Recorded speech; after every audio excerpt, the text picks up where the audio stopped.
Hi, I'm John Cadillac Seville, along with my co-host. What's your name? Oh, who am I? I am Joyce Logan, and you are Cadillac Man. Oh, Cadillac Man, exactly. My wife calls me different things at home, but that's another story. That's another episode. Now, Annie Lisa is our guest, and she's the author of What My Sister Told Me After She Was Murdered. This is an unusual memoir where murder is the catalyst for a profound spiritual transformation.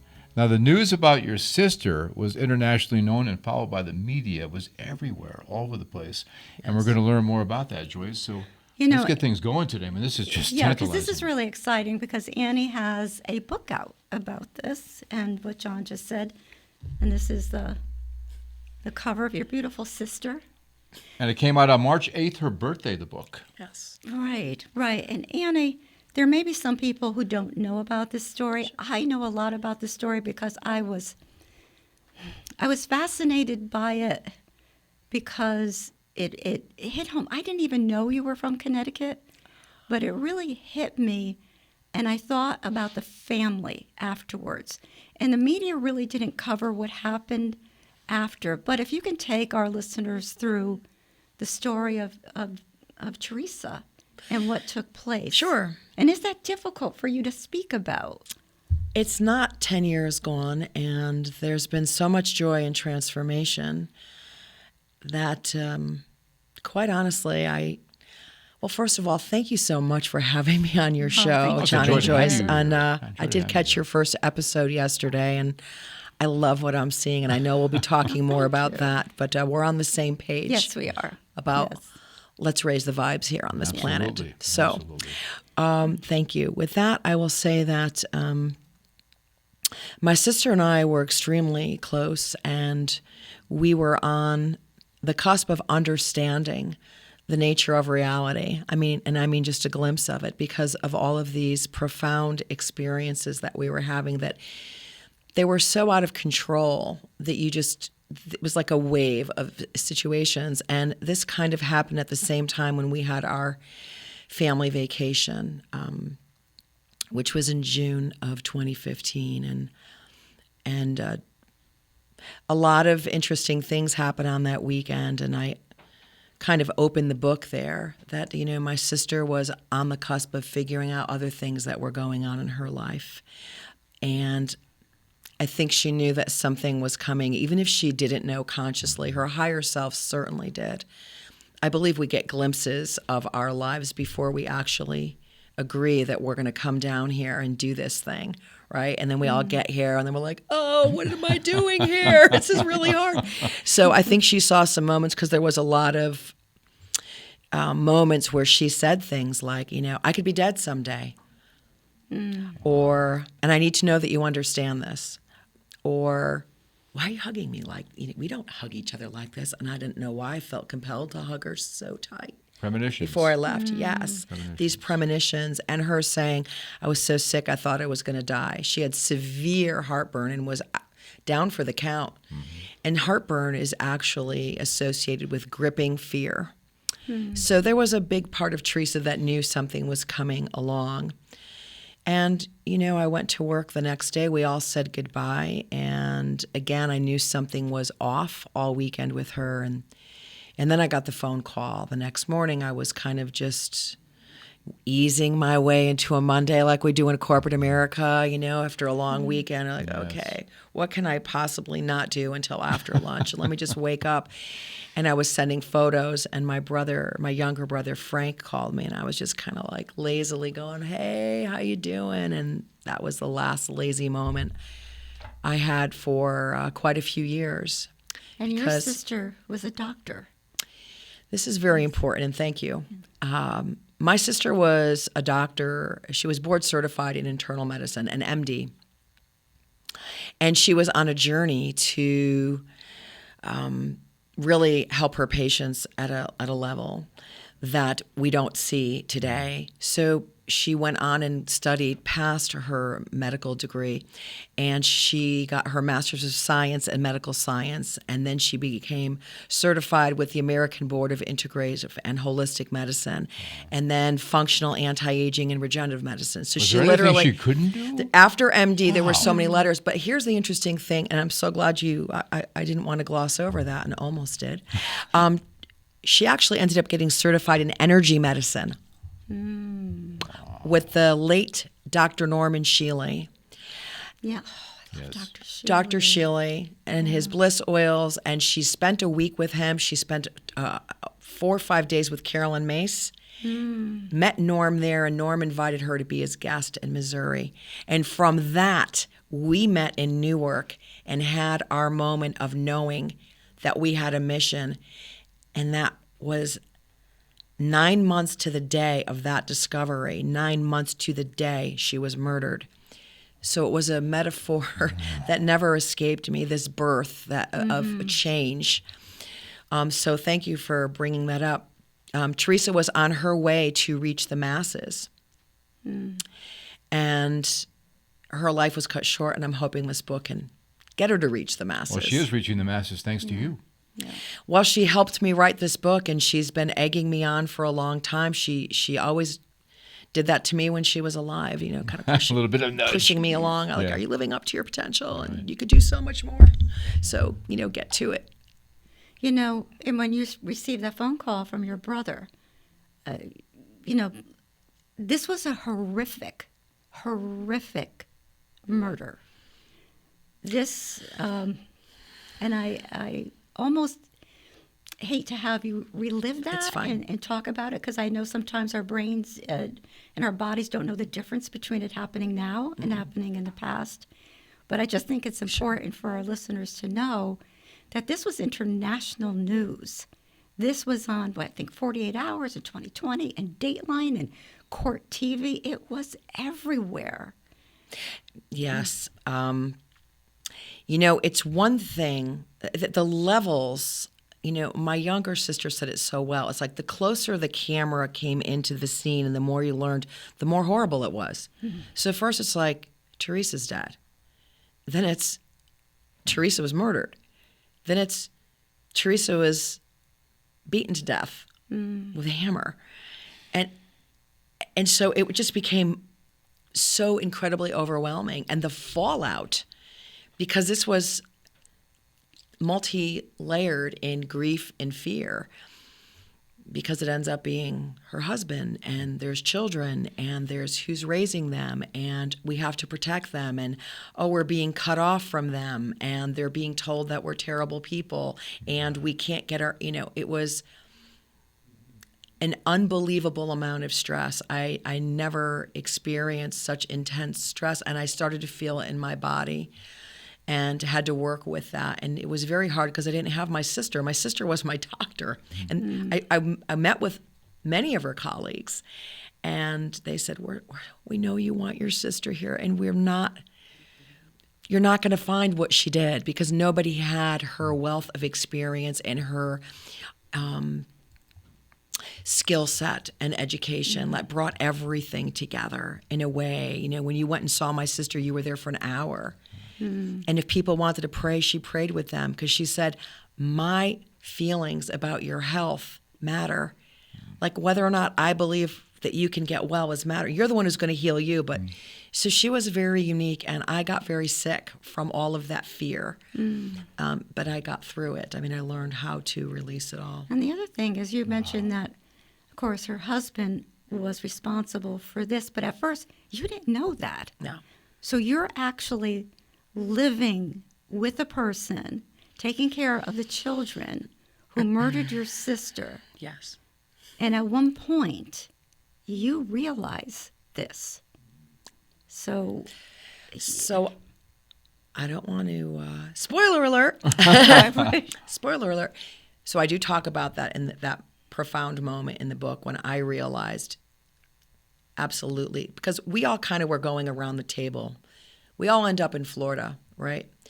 And we've got 2 condos, and cousins come down, and siblings come down, and close friends come down, and there's a crew of us in this condo complex. And at one point, we were all going around the table saying, because of course, it's the husband did it. And I said, I mean, everybody's saying that. What do you know? It's like a whodunit. Yeah, I mean, like, That you that's always so look at the obvious, husband right? first. And I Yeah. never go for the obvious. But anyway, I said, well, I don't have a motive here. So nobody could come up with a motive. Everyone's like, we went around the table, yes, no, yes, yes. And I said, no. I said, I don't have a motive. But anyway, it seems like you were living like a murder mystery, but this was real. We were living a real murder mystery. So and the the person emotions who were was high. Yeah. right. Yeah. And my sister let us know right away that she was alive and kicking, and she was with us. And again, I don't want to give a lot of the stories away in the book because they're really Well, I pretty read amazing. the book, and what I can say about your book is I feel that I am with you. I am in that house with you. I'm in the bedroom when you're speaking with your brother, and he comes to the door, the murderer, the husband, and I had to put the book down at times. I had the manuscript and just take a deep breath because you so take us into those moments.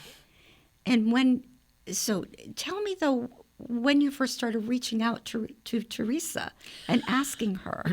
So Teresa reached out to me first. Okay. I honestly don't remember if it was my first night in Florida. I believe that it was, or my second. We stayed at a hotel.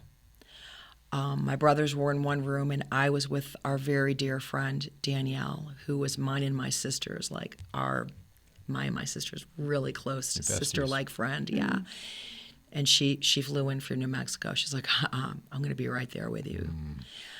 And I was asleep, and this was the first time of all of the interesting experiences and connections I've had with departed loved ones. I never had a tactile experience. So I was sound asleep, and I awoke to something rubbing my back really hard in a circle to wake me up. And as I was roused from my sleep, it just became a gentle. And there was nobody in the room, and I turned over, and Danielle, I knew it was my sister. I felt her. So she was like, interestingly enough, well, that's in the book. I'll let people read that. But that meant something. She was giving me a message with that rub. So it was like, hey, I'm here.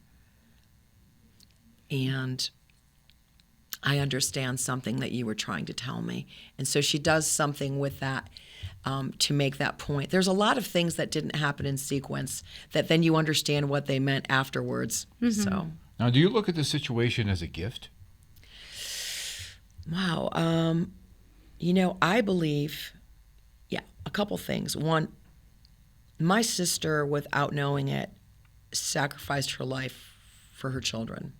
She got them away from a psychopath.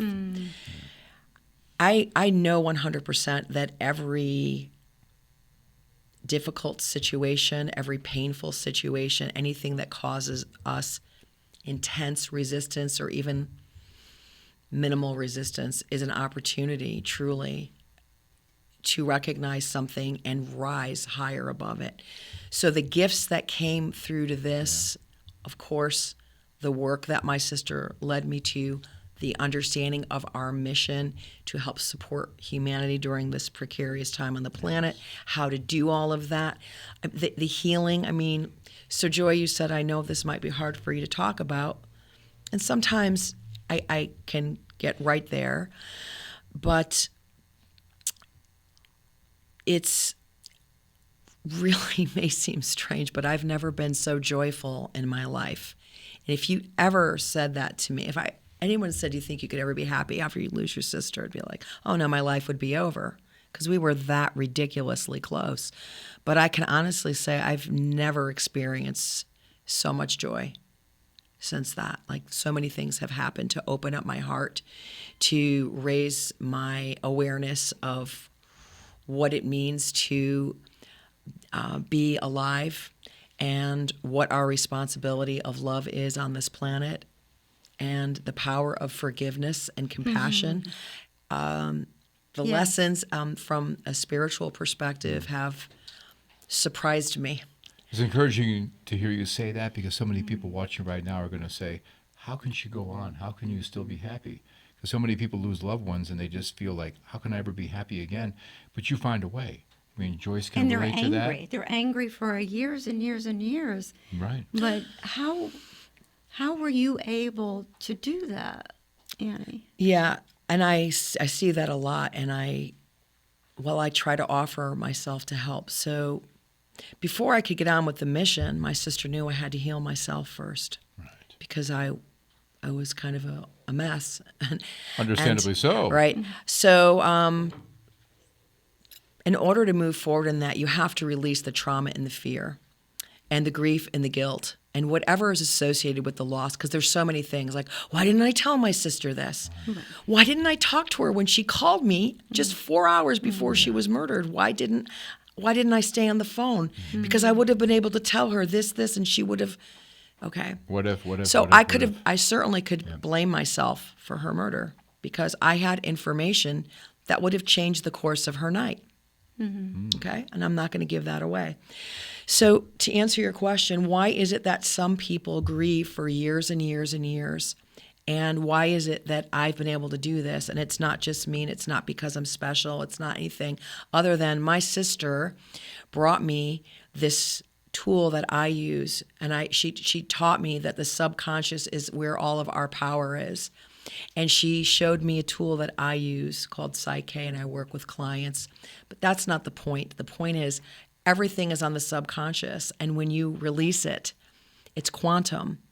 Like it rewrites the program. And trauma, there's the 0 to 7 window when everything is recorded. Yes. And there's the trauma that sticks there. But I released it because my sister, this is what she told me after she was murdered. Not only did she have to tell me who killed her, she had to lead me on the mission. I thought this information about the subconscious and the information that she serendipitously led me to moment by moment was for my healing. And then I saw, oh my goodness, this is for everyone. And then I made the connection.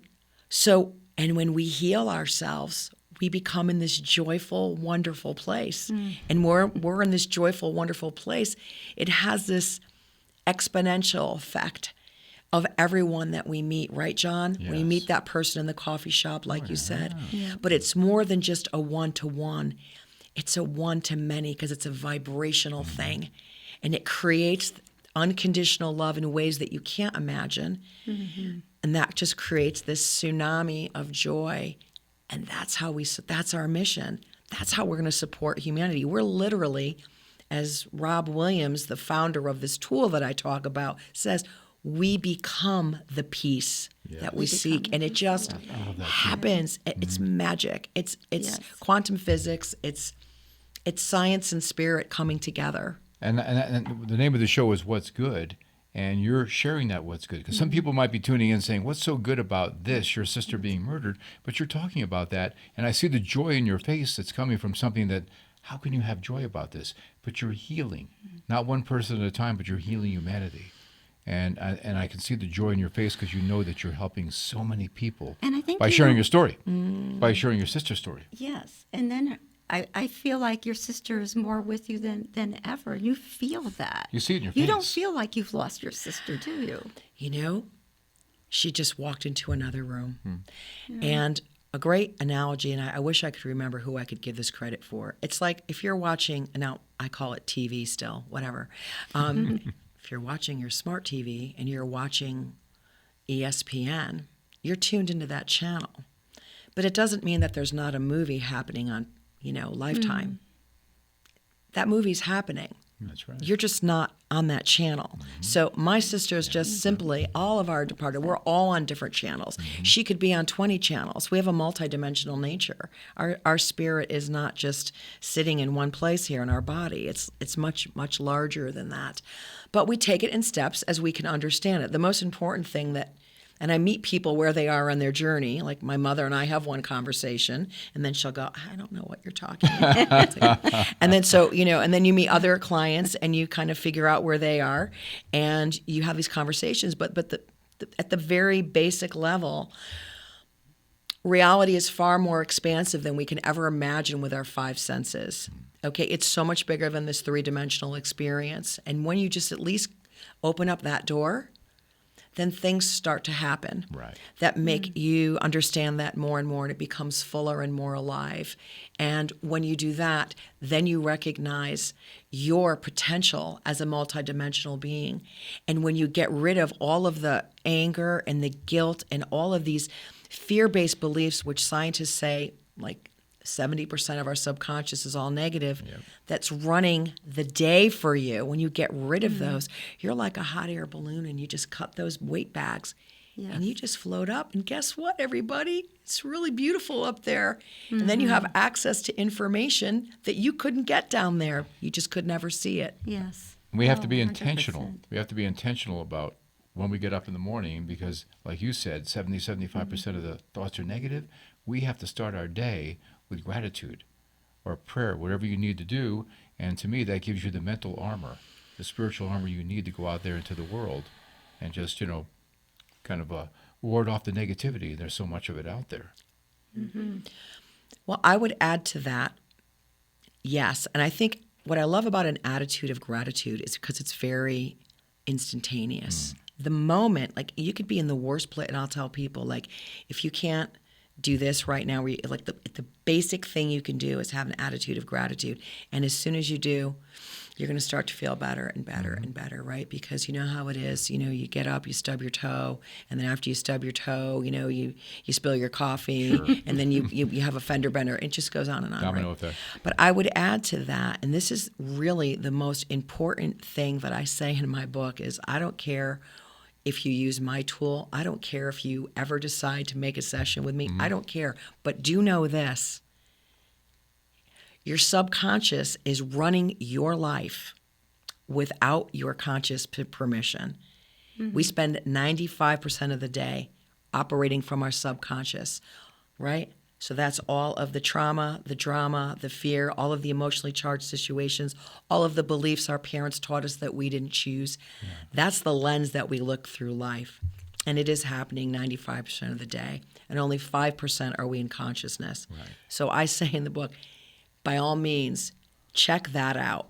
And if you don't, use whatever modality you think that you want, because I'm not here to sell you sessions, and I'm not here, but I will say that Dr. Bruce Lipton, where I got all of my research in the biology of belief, and he is going around the world on his mission right now with some of the greatest minds in the space of science and spirituality and this magical convergence, talking about the same things I'm talking about, which is extremely exciting to me, because I thought I figured this all out on my own, right?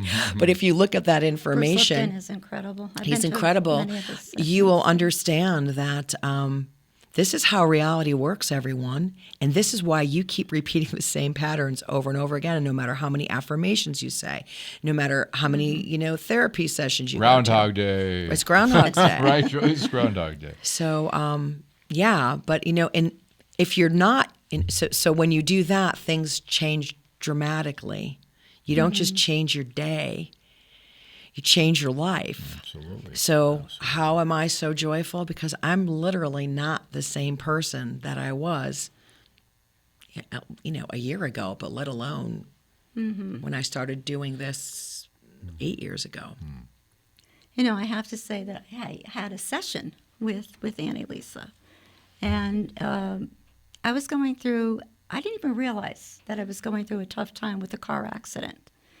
And you don't know this, but after a few days later, when I was driving, because I was having a little difficulty driving, I was very tense, when you're in a head-on collision, and then after that, it wasn't a comfortable space to be in. And I worked with Annie, and within a few days, I'm driving down my road, and I could see it's a woman in the driving the car, and she goes into my lane for like 2 seconds because she either dropped something or looked like something happened.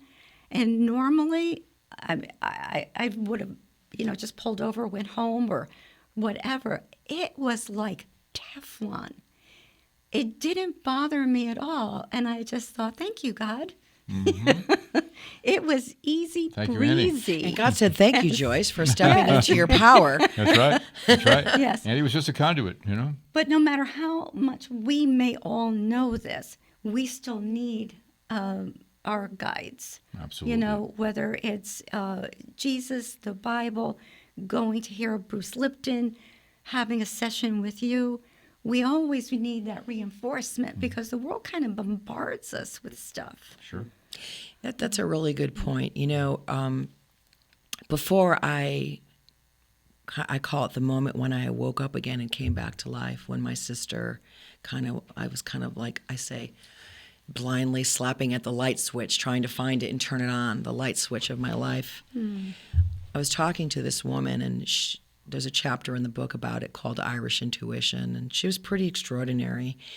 And one of the things she said to me was, I said, I have all these things that I want to do. I have all these things that Teresa and I were talking about. And she said, well, you're going to be doing your sister's work. And I was like, oh, I'm not a doctor.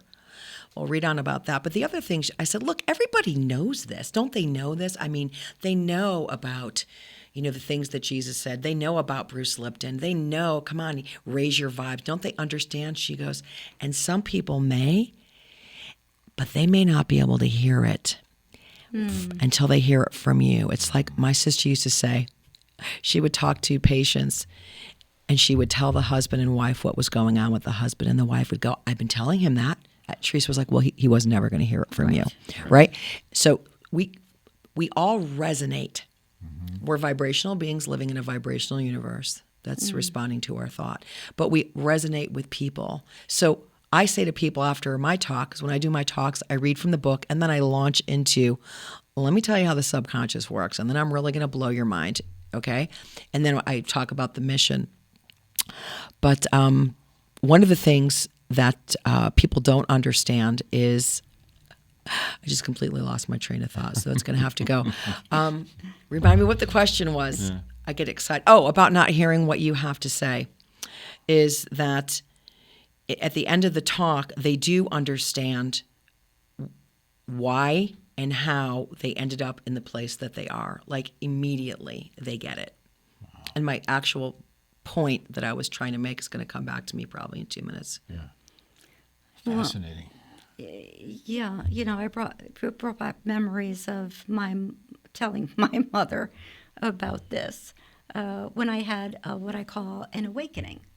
And it was, I believe Dr. Wayne Dyer called it a Satori moment, where it is, I think it's a Japanese term for instant enlightenment. And that happened to me when I was in my 20s. And then I voraciously just started reading. I went to the library and got books on St. Paul and, you know, all of that. And I thought, this is like the Pentecost. You know, I was understanding everything for the first time. And I said to my mother, I was trying to explain it, that I feel like I'm losing my life to get my life back. And she said, what does that even mean, Loss Joyce? is gain. Loss is gain. But I couldn't really articulate it because it was all happening to me at once. And then I felt this great responsibility, which I didn't like at first. I felt like, oh, I have to love everyone. I think I do love everyone. I think I love that tree outside. I just started seeing things differently. So as that vibration was raised to that level where I could understand. And then I had to realize that maybe I'm in college right now, but my mother is still in grade school. Yeah. And she's not getting this. So I had to learn to quietly let the light shine through. And not that my life was great after that. I mean, a lot of stuff happened after that. It just, I was never the same person, though. I like the phrase, when the student is ready, the teacher will arrive. Yes. You know, sometimes you'll hear something over and over again. Yes. And then, like you said before, a third person or somebody outside a relationship or a different component will say something, and then it clicks. Right. And that's probably what happened there. And I you have to be a chameleon. We have to adapt to who's in front of us. That's what I was just going to say. That we have to adapt, and I think the three of us here know that. And in fact, I think I posted something about this last night, that sometimes a person doesn't need a lecture. and doesn't need a sermon. They need a hug. Yes. They need understanding. And you need to be quiet with that person. I agree with you 100%. When I was having some of these incredible experiences of talking to dead people or getting messages from dead people, I was so exuberant about it. And people would just look at me like, what? And then, and then when I started doing my work with the subconscious, and the things that were happening in my life were so incredible, the changes that were happening. And you just, you want to come back from these 4 days of training and you just like vomiting all over everybody. Right. And they're just, you learn not to do that. Yep. You learn to just toss a little mustard seed and let them ask questions. And honestly, truly leading by example, like they see the change. I mean, I have friends that don't see me very often, and then they do, and they go, "Who are you?" Like, and I'm not. Look, I am not. Let me be very clear for all the people who know me. I am not saying by a long shot. If you could have heard me this past week, I realized just this past week, there's a lot of stuff I haven't let go of, because as the pressure built this week, with the book coming out, and me having problems. I was having problems with the layout. My Microsoft was going down. I couldn't get information. I have a press release going out. I've got my birthday. I've got this show. I've got my monologue. I've got events. I was screaming. And I was like, But you weren't saying any bad words, though, of were course you? not. No, of course not. But I mean, that was who I was. I mean, that was Annie, like, my no fuse Annie, like. So I always say, well, I used to be a person. I used to be a person who got, had no fuse and would yell and scream, and now I'm calm and relaxed. And that's very true for the most part. And I'm not the Buddha. I'm not Jesus. I'm a human just like everybody else. Sure. But my life experience, I used to be a person who had road rage. I mean, I was known to get out of my car at 16 and knock on somebody's door. What are you doing? Wow. Like, that's who I was, all right? Just give you Well, that person came out this week. And so the beautiful thing about that is, well, there's more house cleaning to do. Yes. Yeah. And I know exactly what the source of the trigger is. I know what it is. And I'm like, wow, I thought I had released all that, and I haven't. But that's the beauty of it, because we can catch it early instead of just letting it fester and take over. Somebody told me a long time ago that we're all under construction. Yeah. Every one of us. Yeah. All of us. Very few people decide to come here and just be gorgeous and be rich and go on vacation. I mean, I've heard that some do, but like, there's no growth there. No. There's no growth without resistance, without these things. And we came here forgetting who we are. Right. Forgot everything. And our job is to not get distracted. I mean, yes, the ocean and the deliciousness of life, the food, the beauty, the sex, the clothes, the love, music. the music, all of it. Yep. Yes. But don't get attached to it. Right. Because when you start attaching to things, you weigh yourself down with it. And you forget who you are. Your job is, you already did. You're trying to remember who you are. And again, it's cutting off those bags off the hot air balloon. And then you start to remember. And then you soar. And life becomes so easy because you're not going, oh my God, I got to have you. Oh my God, I got to have you. You're just. You know why? Because you're making idols out of all those. You're making idols. That's what's meant by that, right? Yeah, that's so right. People get turned off when they hear those things, any type of reference. Sometimes people who are not religious, and I say in the book, I don't want to offend the atheists, and I don't want to, insult or offend the theists. But there's something going on here, guys. Yeah, that's right. There's something going on. Right. Do you not see that? No, So you want to call it it. God? Call it God. You want to call it quantum physics? Call it. I say that God is quantum physics. That's my answer. God is everything. I say Buddha, God created it all anyway. Right. That's what I say. I said that to a very dear friend of mine who is a Catholic priest, and I asked him in my book, Starving Your Fears, I have a Buddha reference, and I said, did that upset you? And he says, why? He says, God created Buddha. So it's like, oh, cool. Yeah, that's right. But the whole thing is just being tolerant and respecting other people, where they're at. I think that's the key. But wait, I have other questions. Oh, go ahead, Joyce. Let's go. As we're speaking, because when you talked about speaking to the departed, did that happen after Teresa's? This was before. Okay, so you always knew there was a connection there with the afterlife. I think I did from the time I was very little, but let me just be clear. I'm not a medium. What I'm doing, everybody can do. You just have to open up the door to, I believe. Like, it's the price of admission here on planet Earth for your experience. It's like, it starts with, I believe something. And what happened, it was right alongside, I mean, I spent most of my life in corporate America. I was a copywriter. I worked in advertising. So, you know, I was never under a tree meditating all day. Okay, I lived the life, and I had a very good career, you know, and a very exciting career in that. But during that time, I just left right around the time I had my son, and I started noticing that my thoughts were being reflected back, like in a song, like word for word. Like, that's kind of weird, you know?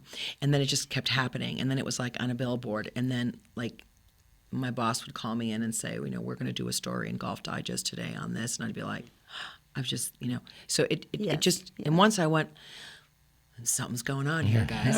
as soon as I did that, it just exploded, and it got crazy, and it was like, well, I'd be crying, going, but you don't understand. People were like, okay, well, have a nice day. So that's when you had to kind of like bring it down, and so my sister jumped in for the bandwagon, and like the experiences that I started to happen were not the kind where, you know, like, oh, I saw a dragonfly and I think it was my grandmother, you know. I was like, oh, that's nice. You know, maybe it was your grandmother. I'm talking about dynamic experiences that stop you in your tracks and make the skeptic go, what? Yeah. Like those are the kinds of things that were happening. And so that's why I do bring those into the book so people can understand, like, this was my journey. And my sister was right there going, oh my God. Now it's going to be, I have to be really careful with my language. My sister was very excitable, but, you know, as you'll see in the book, you know, you have to teach me how to do this. And I was like, well, this is what I did, you know, and you got to, but she was so frenetic, a genius, and doing so many things.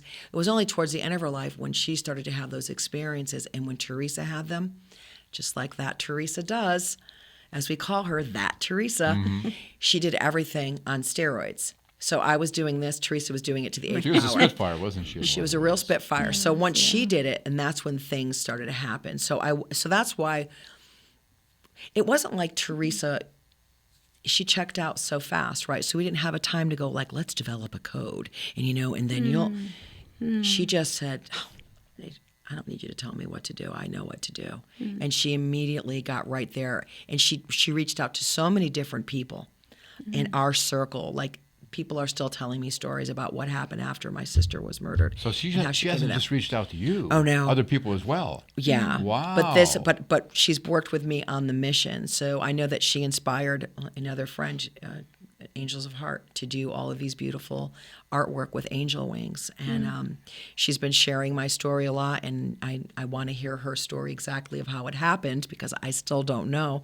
But so many people had awakenings, just understood things all at once, and shed old stuff. In the very beginning, a lot of that happened. But then she was with me on my birthday, and I didn't get to put it in the book, but, you know, our nickname is Dill. I talk about that in the book. And so I got up from my birthday breakfast. Now, Teresa's calling cards, like I said, again, you know, there's a butterfly or there's a dragonfly. Teresa's are 100% absolute. It's like she wrote her name. And I got up and I looked at this funny picture in front of me of a cow with flowers. Of course, it caught my attention, and my eyes went right to the right, and the artist's name was Kay Dill, D-I-L-L. Wow. So happy birthday, sister, you know.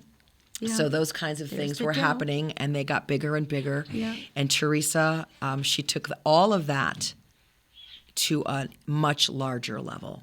Let me ask you this, too. Is Teresa happy? Does she come across as being happy? I don't get any emotion, really, to be honest with you. No one's ever asked me that before. I think Teresa was called I mean, we all choose our exit date with God. I mean, we make those decisions on when we're going to exit and when we're going to enter this plane. In my understanding of my research, okay, that long ago we knew when we were, and just like God knows every hair on your head, Right. that's part of it, and we're connected to that because we weren't just plopped here. We were part of the creative process about what we were going to do and who our parents were going to be and all of these There's things. no coincidences. There's none. I agree. Right. So I forgot your question already. Was she happy? Was she, Oh, is she does happy? She come across as being happy. She comes across as being purposeful.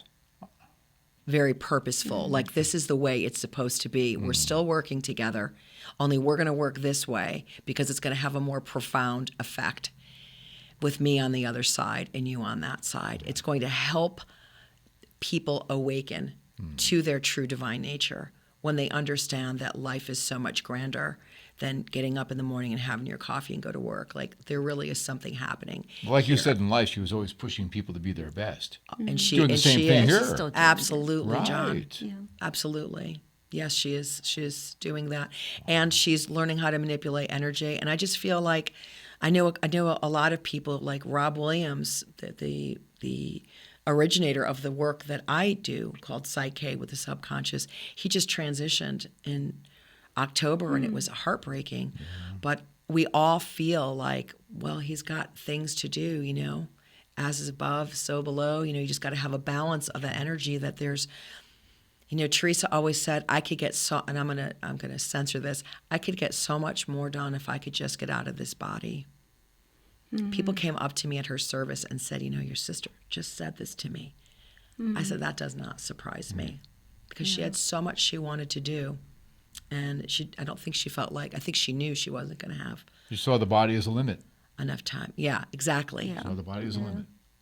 You know, it reminds me of when I had my private practice, and several people came to me who passed like really quickly afterwards from accidents and plane crash, different things.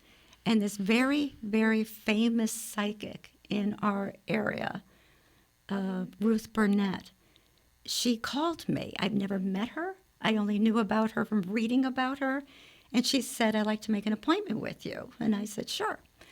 So I remember my sister saying, I wonder why she wants to meet with you. And I said, I don't know, maybe for relaxation, because I did relaxation therapy using hypnosis and stress management. And she came in, and we spoke for a while, just chit-chatting. And then she said, aren't you curious as to why I'm here? And I said, well, yes, I am. And she said, why do you think I'm here? And she had talked about opening a new center, and I said, maybe you want me to be part of that, doing the hypnosis end. She said, well, that would be great. She said, but I'm here because I have pancreatic cancer. I'm dying, and I asked for someone to help cross me over, and now I know it's you. My goodness. And in that instant, what happened was what's happened to me before. I lean in and I held her hand. I have no idea what I said. It's happened to me many times. But as she was walking away, she just, without even turning and looking at me, she said, Joyce, if you just wouldn't be afraid of what you do, thousands would come to you. Well, I went to see someone who really is in touch with angels. I mean, has a lot of appearances, wrote many books, lives in Connecticut, moved to Florida. I didn't like this because I got attached to the people. Yeah. And I said to Trudy Griswold, why is this happening? And she always prayed with me. And she said, Joyce, the messages that are coming through to me is your work continues when you cross over. So you better get used to it. But that's what it made me think of that. When you asked, like, was she happy? So I've learned to just release that and let go, because if that is my mission, if I'm able to help people, whether just calm their anxiety or cross over. You know, sometimes I go to hospice or sit with people, and I helped my husband cross over. So I am at peace with that now, although it wasn't a job that I really wanted. Yeah. Yeah. Yeah. God gives you the grace you need. But then also thinking of the messages, it wasn't until I read the Celestine Prophecy, Yes. that was the early 90s, Oh, yeah. that I realized that everyone has a message if you look for it. Pay attention, and you will find it. And then you can't unsee it, right? That's so true. Yeah. It is so absolutely true. Yeah, I remember the Celestine prophecy. Me too. And what you and your family went through, I don't think there's anything worse than a sudden, tragic death, because there is that feeling of there's no closure. Why didn't I say this? Why didn't I could have changed this. If only I had called or did this. You were able to deal with this. But what about your family? You know, is that Teresa? Hey, a little Waylon and Willie in the background. We were talking about music before. Maybe there's some kind of subliminal "Mamas don't Like, let your babies what are grow the up to be lyrics to this cowboys." song? I don't know. Yeah, What's the exactly. title of this song? Mamas don't let your babies That's grow how up to be Teresa cowboys. taught. I mean, that's how she comes through a lot. Is me 100%. Really? Absolutely. Maybe this is her. Wow. I don't know. We'll have to find out Yeah. later what the name of that song Yeah, is. I love that song. Okay. But were you know how, like Jesus said, a prophet isn't recognized in their own hometown. In their hometown. That's right. Yeah. Are you kind of like that prophet to your family? Or Teresa's that? I feel like I don't know if the word prophet is the word, but maybe messenger. Like we said before, conduit. Conduit, maybe someone who has a voice. You know, my whole life I've been either performing in theater, or I've been in a band, or I've been on a stage for a marketing conference. Every skill that I've ever had has brought me, a copywriter, a writer, all of these skills have brought me forward, that I believe that I have been blessed with the gifts that allow me to be a powerful voice and presence and personality to connect with people about this message. That's what I believe, that everything just sort of lined up so that I can take this information out to the world. And because this could have happened to somebody else, and maybe they were like, oh, I can't write a book, or, oh, I could never stand up in front of, you know. That's a really good point, because every step we have in life leads to where we're going. Yeah. There is a master plan there. I definitely feel that. Yeah, and you're the right spokesperson for this. And My mother is over the top delighted, because she said, you're going to reach the masses for Teresa. Because Teresa's message was, your emotions are making you sick. Teresa ended up with Dr. Bruce Lipton, and she brought him to me after. And the only reason why I didn't click off, it's all in the book, is because I said, well, wait a minute. I only know about this guy from Teresa. Maybe I'm supposed to watch it. And that, it changed everything. Wow. It literally, it changed my life. Yeah. And it's why I was able to write the book, and it's why I'm sitting here, because of that. yeah, So this must have helped your mother greatly, because that's her daughter. therapeutic. Yeah, and those two were like, I mean, all three of it, those are my girls, you know. And Teresa, you know, living in Florida, she didn't get to see my mother a lot. So when my mother went to Florida, Teresa was like, I've got her all to myself now. And I got the other Italians down here too, and we're having pasta fazool tonight. And she would get very excited, you know. Right. But of course, my mother is the most amazing person, and my mother can still laugh, dance, and sing. She lost her daughter. She's not walking around shaking her fist up to the sky and gnashing her teeth. Does she feel She's that living life. connection also? She, with my mother and Teresa, Yes. so my sister has met my mother where my mother is, with numbers.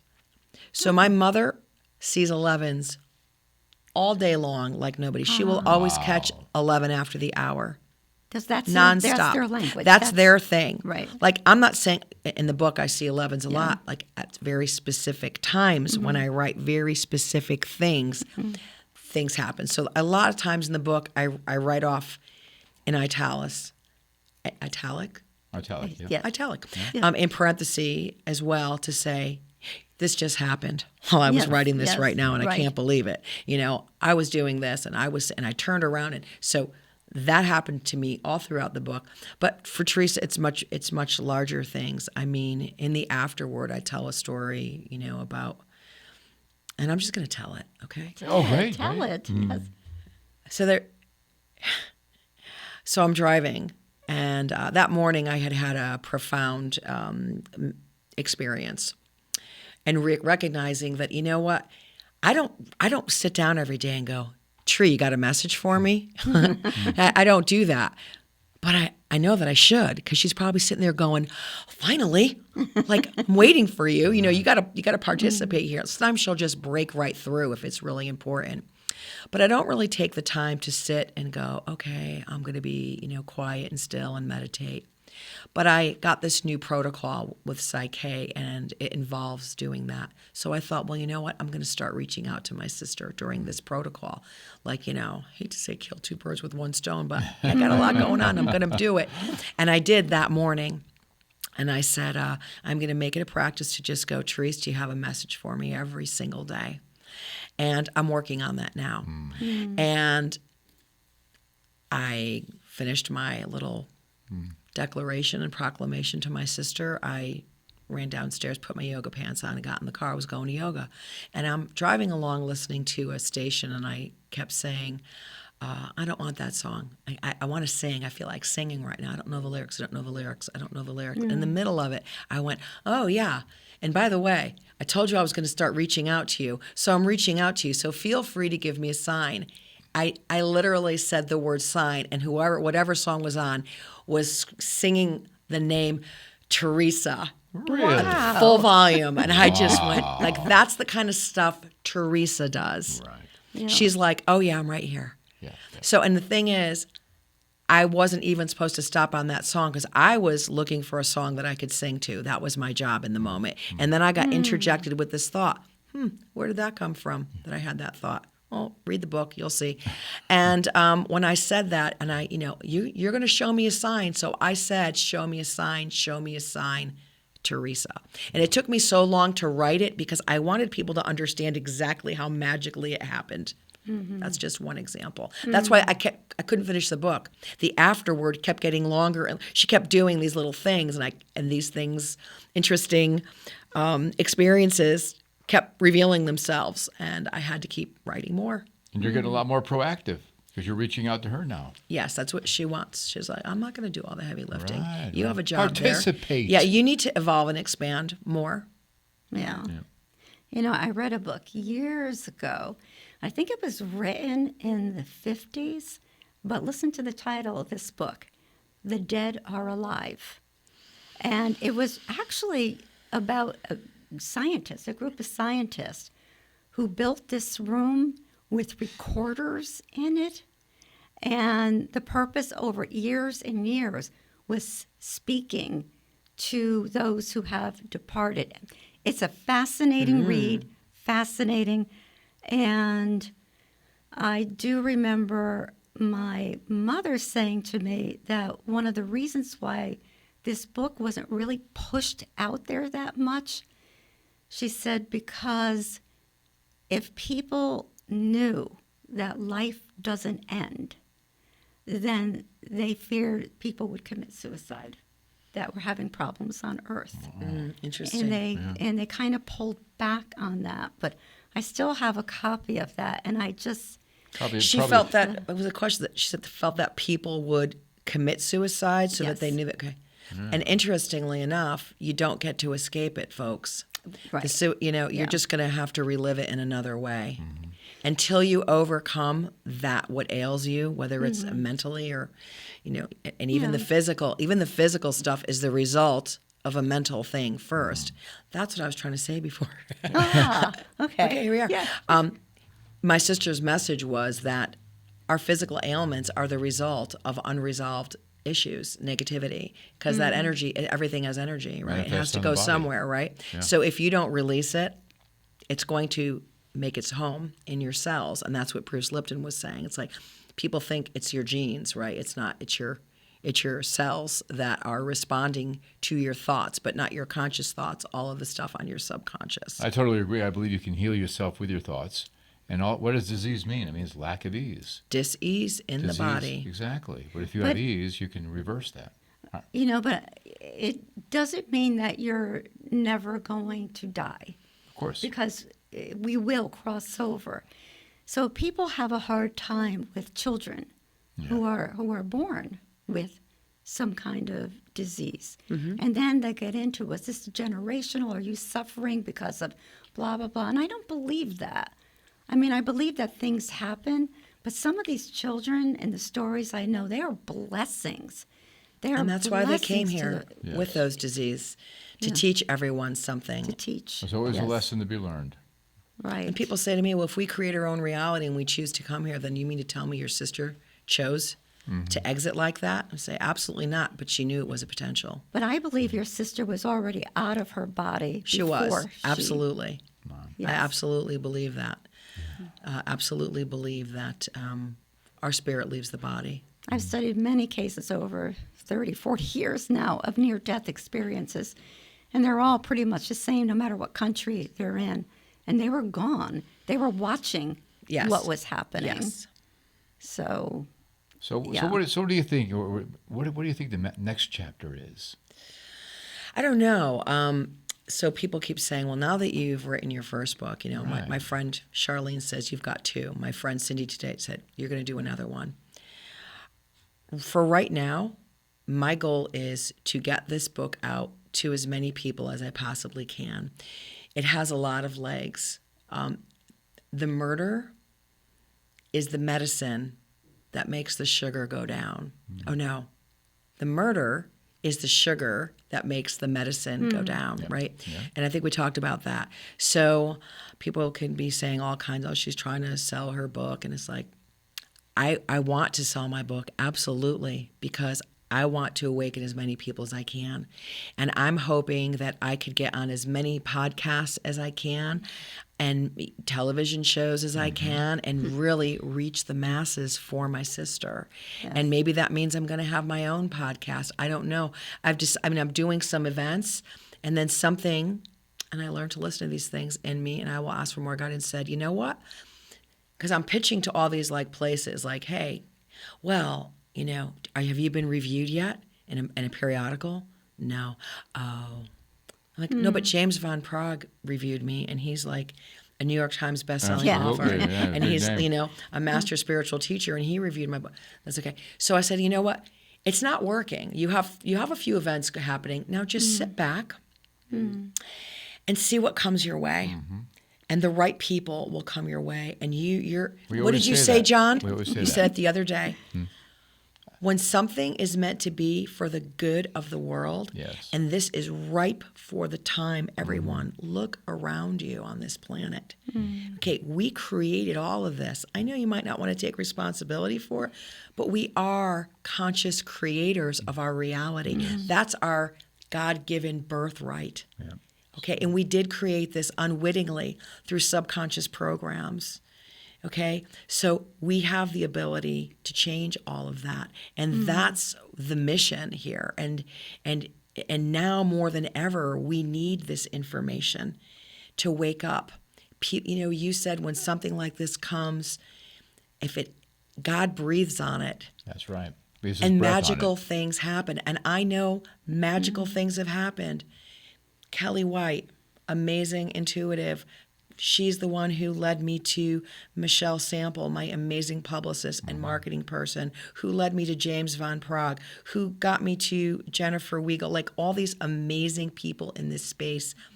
So I'm just going to sit back, John, and I'm going to see where I'm led and not going to let ego get in the way. And there's only one ego anyway. Right? And just trust and know that, my sister is going to continue to give me the messages as she has so far in the most surprising, amazing ways. And I can't wait to hear people's feedback, which I'm already hearing, people having experiences, like sending me messages on Facebook. You're all of giving these people incredible things. hope. You really are. Let's And show a copy of that. Pick up a copy of this book on all platforms, right? Amazon. Right now it's on Amazon, and I'm learning how to get it elsewhere. So right now it's Amazon only, but stay tuned for more. And the show is called What's Good? And you were thinking probably in the beginning, how's a murder going to end up being good? But there's been actually a lot of good that's come out of this. A lot of good came A lot out of of joy, this. and we really appreciate you watching What's Good. Please tell a friend about us. Watch us on all the platforms, and God, we just wish you nothing but the best. And Annie, we'll Thank have you all so your much. information for people to get in touch with you. Terrific. Because I know they're going to want to get in touch with you. Thank you very much. Thank you so much. It's been for a being pleasure, on. you guys. Thank you. And we'd like to thank all the folks behind the Yes. scene that are making this happen, David, and also Sabella, we call her affectionately in the back, and we appreciate everybody because it's Funny. we're sitting here on the camera, but a lot of people behind the scenes put this together, and we help them. We're just Yes. so grateful. Bye for now, everyone. Bye for now.